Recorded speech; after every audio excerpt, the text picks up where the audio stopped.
Based on a true story is one thing, but these are facts. This is some G shit. These are facts. This is how I know it's one of the worst decisions you can make. So if you go against my advice, that's on you. And if you're looking for advice on what to do if you currently own one, get rid of it immediately. No. I cannot tell you enough.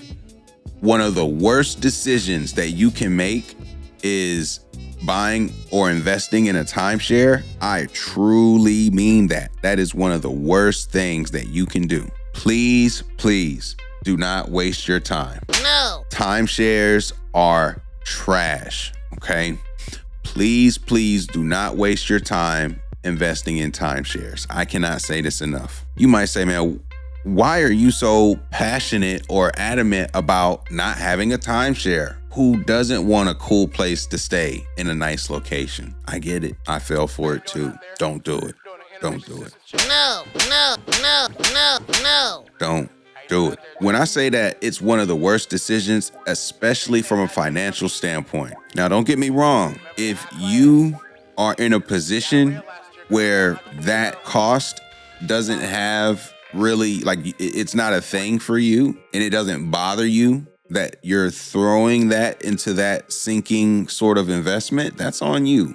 And so I wouldn't argue with that. There is an audience where maybe it might make sense, maybe. I think it's one of the worst decisions you can make because there are other implications outside of the financial agreement that just don't fall on you if you have a family. Talk about that more. This is a true story. It's going to be story time.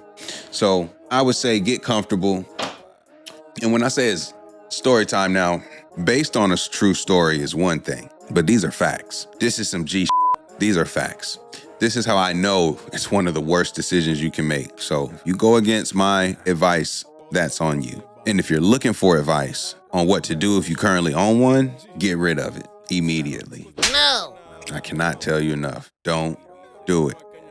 When you are in a bad deal, this is just something you have to accept from a business perspective. When you're in a bad deal, there's no other thing to do but then to get out of the deal. If the deal is bad, you must get out of the deal. So if it's a bad deal, you don't stay in a bad deal and hope that it changes. You have to get out of a bad deal. Timeshares are a bad deal. So I'm going to share my experience, how I even fell into the trap of signing that dotted line, how it even got introduced in the first place, because it wasn't like I went looking for it. This is the power of sales, by the way, right? Because people don't necessarily know what they want always. So if you're a good salesperson, you have an opportunity to, I don't want to say trick people, but you can use your powers for good and you can use your powers for evil. Timeshares are evil.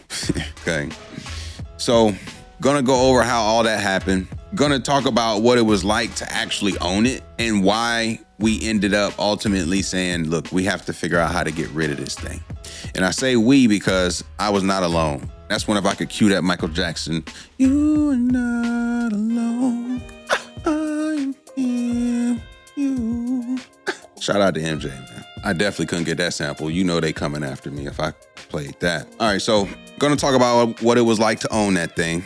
And man, how difficult it is to try and get out. It is a very tough thing to get out of. But even more, there's more. And I'll just have to speak to that because even when you own it and like something happens to you, you're not necessarily off the hook. Or maybe you're off the hook, but the people you care about, you could have just set them up.